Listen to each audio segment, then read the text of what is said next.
All right, we getting straight to it. Like, comment, share, subscribe. Devin Haney. I don't think I did a reaction to Devin Haney yet about what he think about all the fighters and the situations going on.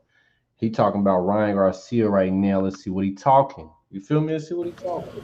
Devin, so you guys finally faced off. Did you size him up? Last time I remember he called you a heavyweight. Yeah, Was he a featherweight? What is yeah, he? yeah. He definitely looks small. But I don't really believe in size really matters. At the end of the day, skills pay the bills. Skills is what truly matters in that ring. He's fought bigger guys than me, Nakatani and different somebody else.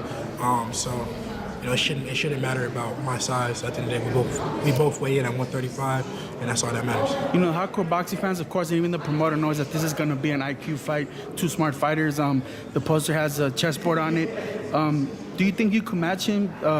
IQ for IQ, if it goes down that route? Yeah, I mean, I think my IQ is better. I don't look to match my IQ for IQ. I look to, show that my IQ is better than his. To show that, my I come up under a different school than him. I respect the school that he comes from and all that. And, with his dad and his amateur pedigree. But I come from a different, the Floyd Mayweather school, my dad's school of boxing. Many different great trainers, Virgil, Hunter, Eddie Mustafa.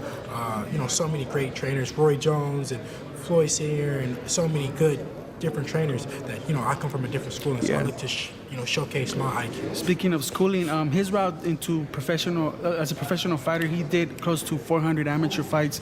He won 2 gold medals, Olympic gold medals. You did over 100 amateur fights, and you turned pro before you were 17. Had a few fights in Mexico. Different routes to turn professional. And what would a win? The route that you took and a win over the route he took, what would that say in terms of boxing of what the future holds for the modern fighter? Different routes for different people. We both are at the top, so that's all that matters. It's not saying that his route was bad or my route was better or whatever the case may be. We both made it to this point to be fighting for undisputed. So respect to him, respect to my route as well. But yeah, I mean, it just shows you that different routes can still lead you to the ultimate goal of being where we are. That's an important statement right there. It don't matter how you get to the goal and what you wanna do. It just matters the end goal being positive and being good, depending on how you feel like being good would be, if that makes sense. Last thing, Okay, y'all good. I gotta get your thoughts on Benavidez' win over Plant and his performance compared to Canelo's. Can you just give me a quick assessment on the comparisons, if any? Yeah, I think Benavidez fought a good fight. Caleb won a lot more rounds against him, but just styles make fights. So I can't really critique it or do nothing like that. They both were victorious. Benavidez was close to stopping him, and Canelo stopped him. But Caleb fought a good fight for the first 6 rounds, but it seemed like he kind of faded. He started to fade, and that's when Benavidez took over. Same with Canelo as well. Yeah, was one even more impressive than the other, or are they both respectable, obviously, in their own? Win is a win. Yeah. Devin, you kept laughing at the rehydration clause. Do you think Ryan made a mistake taking that? I mean, that's what he signed up for at the end of the day. So, I mean, if he felt like he could be victorious under those conditions, then I take my hat off to him. Me personally, I wouldn't, but it's different. We got different body frames and different bodies, different training regimens and all that. So, if he feels like he could be victorious with that, then let's see. I know you mentioned it's hard to make 135 and there's not that much big fights at 140, but what about names like Josh Taylor? I know Rolly's fighting for a 140 strap. You got Regis that just got a strap. What about those type of guys? Yeah, I mean, those are big names in 140, but the big names are at 135. That's all I was saying. So I want the top guys at 135, but I wouldn't mind, going to go fight those guys at 140 as well. Then lastly for me, I know you always say like you're undisputed champ and you're not getting the recognition to, the praise that you should be getting for being the youngest undisputed champ. Do you think it's because how the trajectory went with the belts passing from person to person? You think you got to make like a couple of more title defenses to say like I'm that guy? I mean, these guys, they try to downplay the belts when they don't have any.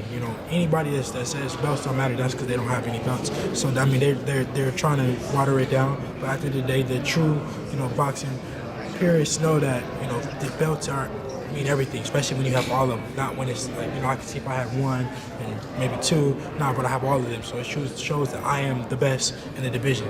Last thing, I got to ask, going back to the question of the Benavides and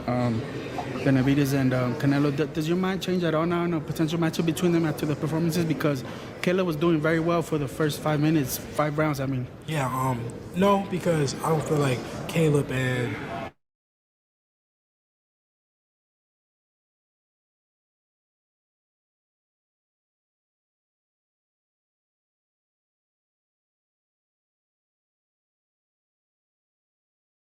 Subscribe.